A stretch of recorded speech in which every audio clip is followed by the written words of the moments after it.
Hey everyone, this is Rick. I want to talk a little bit about reversion and a new product I want to offer. Right now I'm calling it reversion stopper because you can tell I don't really have creative names for stuff, but I'm willing to take suggestions for it. But so what is reversion? Reversion is when you press a comic book, it looks good, you're done, you stick it in a box, you mail it off to your favorite grading company.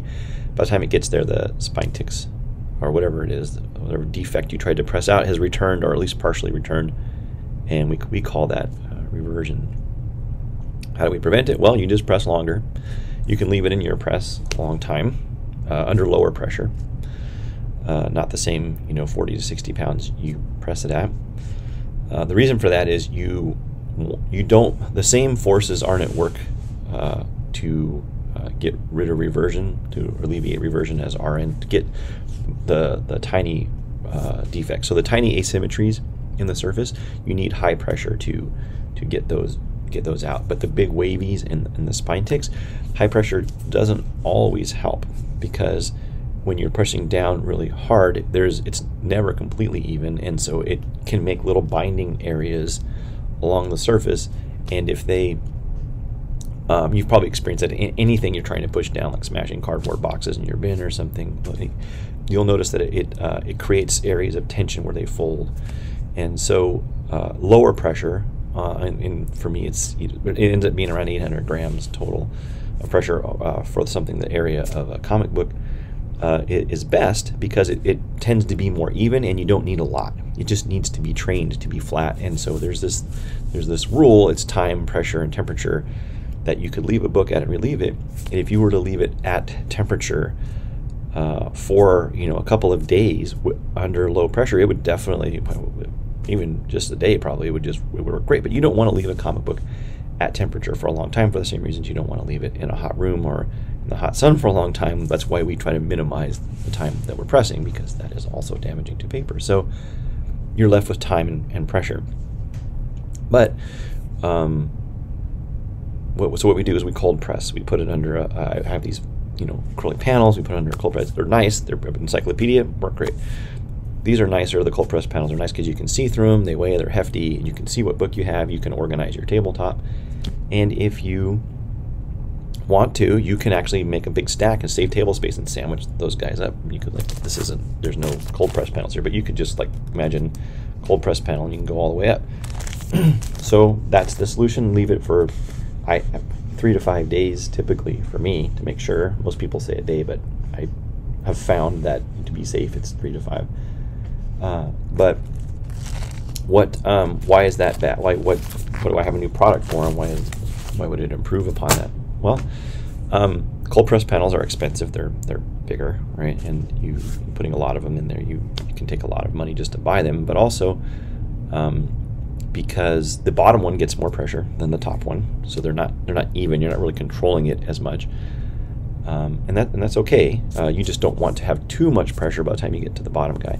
And at some point, you want to be able to get the bottom one out first, right? If presumably the bottom one went in first, and you stack some on top of it as you are clearing room in your press, and you got this stack. So now you have to suddenly start managing this sandwich. At least I found, and this is, again, I'm only creating products that solve problems for me, and maybe they don't solve problems for you.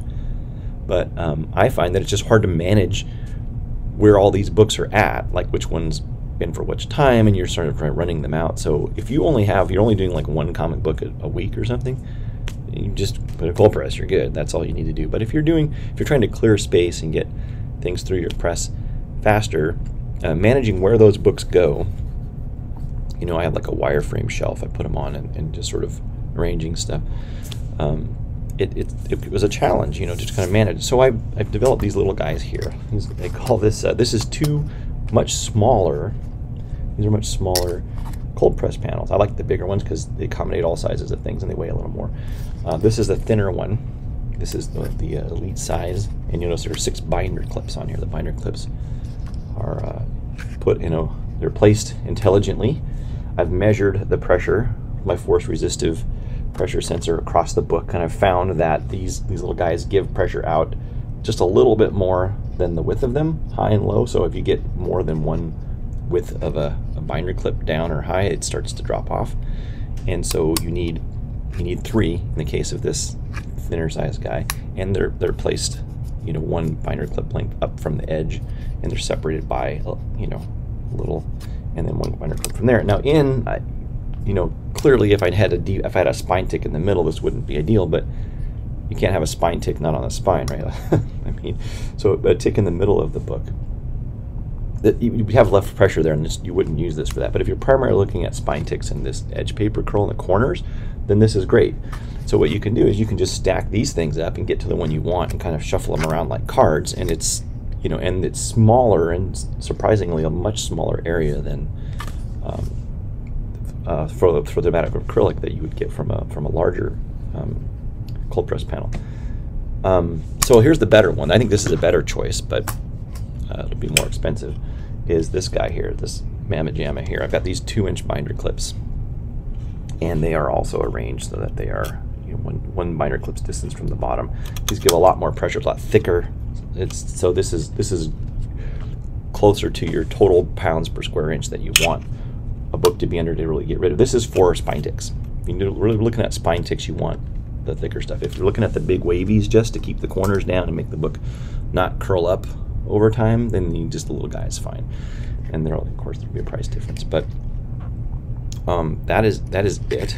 So that's how the guy is working off a few photos and video for you to look at. And yeah, they're available. Oh, by the way, they're just barely big enough to accommodate a Silver Age comic book. They're 7 1/8 by 10 3/8 inches. That's intentional because I originally tried to just put clips on a big.